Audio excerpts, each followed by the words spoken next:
our channel on Cloud Mylan. This is story time with Corri. This is just a segment in which I sit down and I talk with you guys about different things that I experience in life, whether it be just because I want to get some things off my chest or because I want a change to be made about the things that I go through for other people, for myself, for anybody. And so in today's video, I will be discussing with you all my postpartum experience. For those that don't know, I just had a baby at the beginning of December. His name is Malik Milans, and he is just a bundle of joy. I love him so much.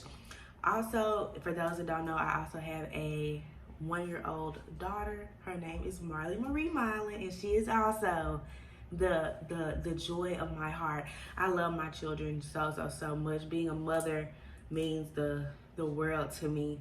And so today I'm just going to share with you all my second postpartum experience. When I had Maddox, I was not expecting to have him that day. I was expecting to go to the hospital, they do something to stop my labor or tell me I wasn't really in labor, and then I was gonna go back home. But that's not what happened. They kept me. I had a baby the next morning, and here we are now 4 weeks later with a 4-week-old baby. So this experience has truly been an emotional roller coaster for me. And I will preface everything I'm about to say with the fact that I believe that it was such an emotional roller coaster because what I expected to happen versus what really happened was totally different. And so when I was actually in the hospital, I had Maddox on a Friday morning. The Thursday before that, Marli was sick. Marli had an ear infection. She had a fever of 105 degrees. That is extremely dangerous for anyone, especially a baby, a 1-year-old. So we were dealing with that. I was actually at a doctor's appointment for Marli. We went straight from that appointment to my doctor's appointment, in which I found out I was 4 centimeters dilated, and my labor actually really started at that point. And so Friday, when I had Maddox, Marli was with my father and my stepmother throughout the day. Because clearly I could not care for Marli because I was in the hospital having a baby, and with the newborn and with her being sick and having a fever and all of that, it just was not safe for her to be around us. So thankfully, my parents were able to step in and take care of Marli for me. So expectation number one was not that my daughter would be sick while I'm having my baby, but what happened was my daughter was sick while I was having my baby. So I couldn't even 100% focus on either of those things like I could have if she wasn't sick or if I wasn't in labor at the time, because if I weren't in labor, I could be at home with my baby, taking care of her, giving her medicine, making sure that she's comfortable, making sure that she feels good, and if she weren't sick and I was in labor, I can 100% focus on making sure this baby is healthy, that I'm pushing and I'm doing everything I need to do to care for this baby 100%. But with the situation that happened, I kind of had to give 50-50 to both because both tasks are equally important to me. However, I have people in place that could kind of take over one task for me so I could focus a little bit more. However, my expectation at that point did not meet my reality. Second thing, Marli was scheduled to go see Sesame Street Live that Saturday morning, okay? Anybody that knows me, knows Marli, knows she loves Elmo. She loves Elmo. She'll sit and watch Elmo on mute. She will sit and look at the TV on pause on Elmo. I don't know what about Elmo has her in such a trance, but she loves her some Elmo. So my mother bought tickets for Marli to go see Sesame Street Live that Saturday. And mind you, in the process of this, we're kind of thinking of, different routes to take, because if I had not had a baby the day before, I probably still wouldn't be able to walk from the car all the way to the arena, and we were kind of thinking of like maybe Trevor should take her, maybe my mom should take her, you know, maybe we can all go and I can just be dropped off at the door, whatever it be. We knew I was 9 months pregnant, so we were trying to come up with some contingency plans. However, I ended up having the baby the day before, and we don't want Marley to be affected by this baby in a bad way. We don't want Marley to not feel as special. We don't want Marley to feel like she doesn't have our attention. We don't want Marley to feel left out. We don't want Marley to feel any type of way but happy and good about this baby and our expanding family. So while I was in the hospital with Maddox Saturday morning, Trevor had to leave and go get Marley from my aunt's house at this point and take her to Sesame Street Live. So at this point, I'm in the hospital by myself with this newborn, you know, when I expected my husband to be there with me the whole time. Granted, you know, we have to do what we have to do for our daughter, but it just wasn't the ideal situation. So again, what I expected is not what happened. So I come home on Sunday. We had to stay in the hospital for 2 days because Maddox was born 4 weeks early. That's it. He wasn't too small. He didn't have trouble breathing. None of that. He was perfectly healthy. He was just born early. So we had to stay 2 extra days. So we come home. Everything is great until Trevor has to go back to work. And this is what I feel like took me out. So, you know, this is now the third instance of expectation versus reality. You know, I'm really into YouTube, you know, and preparing for having a baby. I watch other people have babies. I watch other people's postpartum experience. I watch all that type of stuff. And in most, if not all videos, you know, the husband is at home for at least a week, you know, to help get, you know, everything back to normal and get the home acclimated to having another human being in there, you know. So I'm expecting, you know, I'm gonna have this baby. We're gonna have a week at least to love on each other and get ourselves acclimated, get Marley acclimated, and just be a family.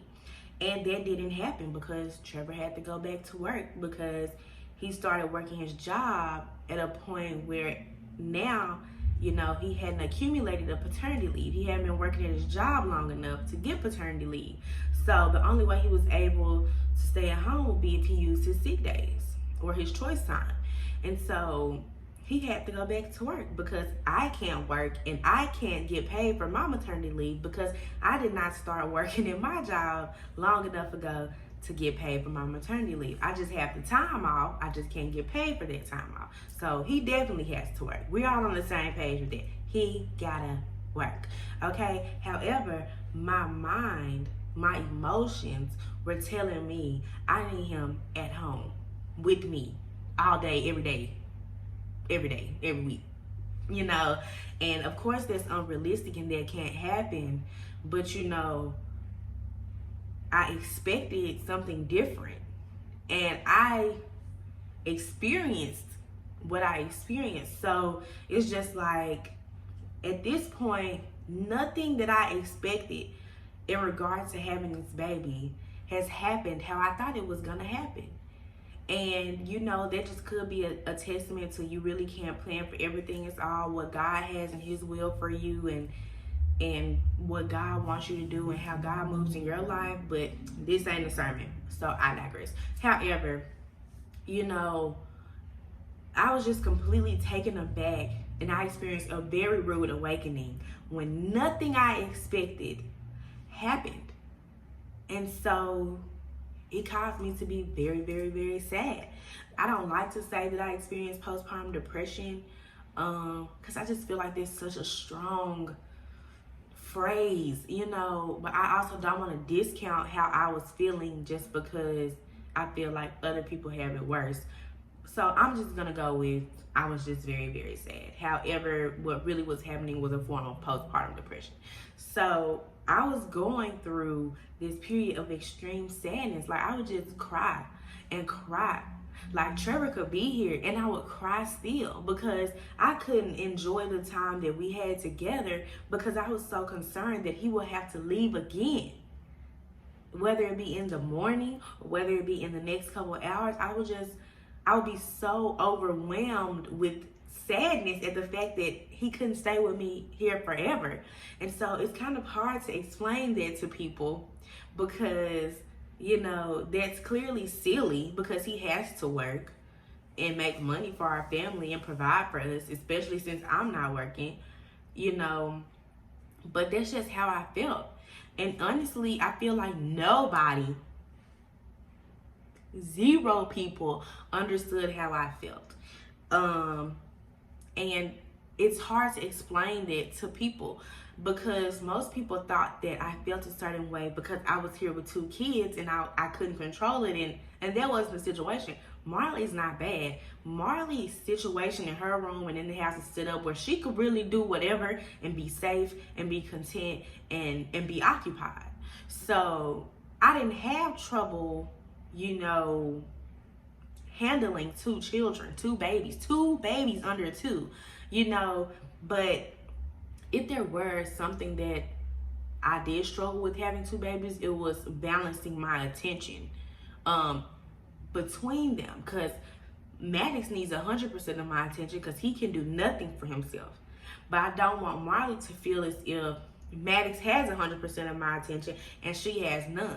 But then as soon as I go in there to have time with Marli, Maddox will wake up, or Maddox will be hungry, or Maddox will need me for any particular reason. And so I had trouble kind of trying to find a balance, and I'm still kind of struggling with that to this day, but I'm working on it and it's getting better. However, back to the point, I was struggling emotionally from being alone and not having Trevor here, and knowing that even when Trevor gets here, he's gonna have to leave again. So if it's 3:30 and Trevor has gotten off work, you know, I'm like, yes, Trevor's at home, but at 4:30 he's gonna have to leave again and go to his other job all night, and I'm gonna be alone again. I struggle with being alone outside of postpartum, you know, for a number of reasons, but that's another story for another day. However, that's something I struggle with, have always struggled with. Whenever I'm by myself, I'm trying to do everything in my power to entertain myself, to make the time go by faster, so that a point will come where I don't have to be here by myself. And I've always been that way. And so that was what I struggled with. And so what made it even worse was that I feel like people didn't understand that. It's hard to communicate that with people that aren't like that. Even people that really want to understand you, really want to support you, they still won't understand it. And so that's what, you know, I mainly struggle with. However, today, you know, I have progressed enough where I can realize that most of my issue came because expectation did not meet reality. And a lot of things have happened between then and now, but I'm working on myself. I'm working on my family. I'm working on the situation. So it is getting better. I don't experience quite as much sadness as I was experiencing, if any. So I will say that, you know, things have turned around, because honestly, if I had tried to talk to y'all about this 2 weeks ago, 3 weeks ago, I would be on here toe up from the flow up, tears rolling down my face, because that's how emotionally unstable I was, and everything was just hard for me. But now things are on the up and up. Things are improving. I will be going back to work soon. My children will be in daycare, and I think that you know, things are improving. So I guess I just wanted to share with you guys my experience thus far being a mother of 2 babies, and kind of my postpartum experience and my feelings that I had after having my second baby. But my baby is crying right now, so I have to go tend to him because he can't do anything for himself.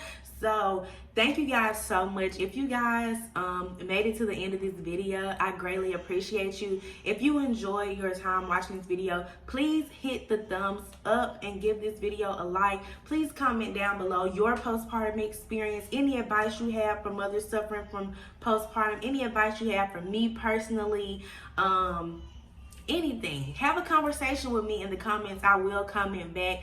Don't forget to subscribe to our channel so you never miss an upload. I will be continuing story time with Corri in the future. I will not always be talking about this particular subject. I will not always be talking about being a mother. I'll be talking about things in general. So please subscribe so you don't miss any videos in the future. Thank you guys so much for watching.